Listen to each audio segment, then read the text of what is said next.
আসসালামু আলাইকুম। Hello everyone, আশা করছি সকলেই ভালো আছেন। আজ আপনাদের জন্য নিয়ে এসেছি আলু দিয়ে গরুর মাংসের রেসিপি। ঘরোয়া মশলায় খুব সাধারণভাবে কিভাবে এই রেসিপিটি তৈরি করা যায় সেটাই আপনাদের সাথে শেয়ার করছি।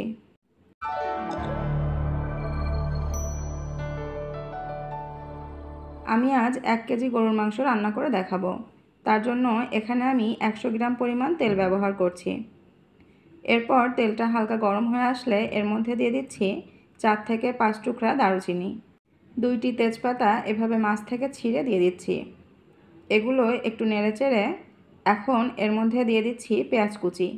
পেঁয়াজগুলো গোল্ডেন কালার আসা পর্যন্ত এভাবে অনবরত নাড়তে থাকব। এ পর্যায়ে চুলার আঁচ অবশ্যই মাঝারি রাখতে হবে। পেঁয়াজ গোল্ডেন কালার হয়ে আসলে এর মধ্যে এখন আমি গরুর মাংসগুলো দিয়ে দিচ্ছি। মাংসটা আমি আগে থেকেই রেগুলার সাইজ করে কেটে ভালোভাবে ধুয়ে পরিষ্কার করে নিয়েছি। মাংস দিয়ে একটু নেড়েচেড়ে মিশিয়ে নিচ্ছি। এরপর এখানে আমি কিছু বাটা মশলা অ্যাড করব। আমি প্রথমে দিয়ে দিচ্ছি 1 টেবিল চামচ রসুন বাটা, দিচ্ছি 1 চা চামচ আদা বাটা, 1 চা চামচ জিরা বাটা, 4 থেকে 5টি এলাচ বেটে এভাবে দিয়ে দিচ্ছি, 2 চা চামচ শুকনা মরিচের গুঁড়া, 1 চা চামচ লবণ ও 1 চা চামচ হলুদের গুঁড়া দিয়ে দিচ্ছি। মশলাগুলো এভাবে কিছুক্ষণ নেড়েচেড়ে খুব সুন্দর করে মাংসের সাথে মিশিয়ে নিব। মাংসের সাথে মশলাগুলো মেশানো হয়ে গেলে এ পর্যায়ে এখন আমি পানি দিয়ে দিচ্ছি। এই পানিটা আমি কষানোর জন্য দিচ্ছি। পানির সাথে মাংসটা মিশিয়ে নিয়ে এখন একটা ঢাকনা দিয়ে ঢেকে দিব 25 থেকে 30 মিনিটের জন্য। মাঝে ঢাকনা তুলে একটু নেড়েচেড়ে দিতে হবে। দেখুন আমি ঢাকনা তুলে আপনাদের দেখাচ্ছি। মাংস থেকে বেশ খানিকটা পানি ছেড়ে দিয়েছে। এই পানিতেই কষানো হয়ে যাবে। এখন এটা আরও একটু নেড়েচেড়ে নিয়ে আবার ঢাকনা দিয়ে ঢেকে দিব। ফিরে এলাম 25 মিনিট পর। দেখুন মাংস থেকে পানি খানিকটা শুকিয়ে এসেছে। এ পর্যায়ে আমি এখন মাংসের মধ্যে কিছু আলু দিয়ে দিব। আলুগুলো আমি খোসা ছাড়িয়ে এমন সাইজ করে কেটে নিয়েছি। আলুগুলো মাংসের সাথে কিন্তু প্রথম দিকে দেওয়া যাবে না।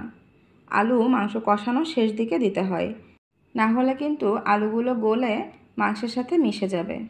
এবার কিছুটা সময় নিয়ে এই মাংসটা কষিয়ে নিব। ভিউয়ার্স, আমার রেসিপিটি আপনাদের ভালো লাগলে লাইক, কমেন্ট ও শেয়ার করে আমাদের পাশে থাকবেন এবং আরও নতুন নতুন রেসিপি দেখার জন্য আমার চ্যানেলটি সাবস্ক্রাইব করে রাখতে পারেন। মাংস কষানো যত ভালো হবে এর টেস্টটাও কিন্তু ততটাই ভালো হবে। মাংস নাড়তে নাড়তে বেশ একটা ভাজা ভাজা ফ্লেভার এসেছে এবং এর থেকে তেলটাও ছেড়ে দিয়েছে। আমার মাংস কষানো শেষ হয়ে গেছে। এখন এর মধ্যে আমি ঝোলের পানি দিয়ে দিচ্ছি। এখানে আমি উষ্ণ গরম পানি ব্যবহার করেছি। মাংসের এই পর্যায়ে উষ্ণ গরম পানিটাই ব্যবহার করার চেষ্টা করবেন, না হলে কিন্তু মাংসটা কাঁচা হয়ে আসে।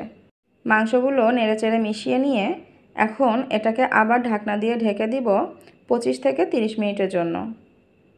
ফিরে এলাম 25 মিনিট পর। মাংসের ঝোল অনেকটা কমে এসেছে এবং মাংসগুলো ঠিকমতো সিদ্ধও হয়ে গেছে।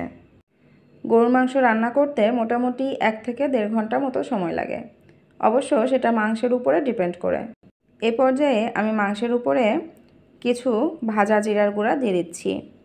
এতে মাংসের কালার ও ফ্লেভারটা বেশি ভালো আসবে।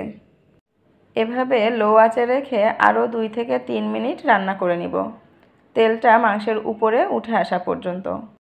মাংসের ঝোল ঘন হয়ে এসেছে এবং তেলটাও উপরে উঠে এসেছে। এ পর্যায়ে আমি এটা চুলা থেকে নামিয়ে নিচ্ছি। দেখুন ভিউয়ার্স, আলু দিয়ে গরুর মাংসের ঝোল রেসিপি কত লোভনীয় দেখাচ্ছে। এর ফ্লেভারটা যে কত অসাধারণ সেটা বলে বোঝানো যাবে না। সাদা ভাত, পোলাও বা রুটির সাথে খুব মজা করেই এটা খাওয়া যায়।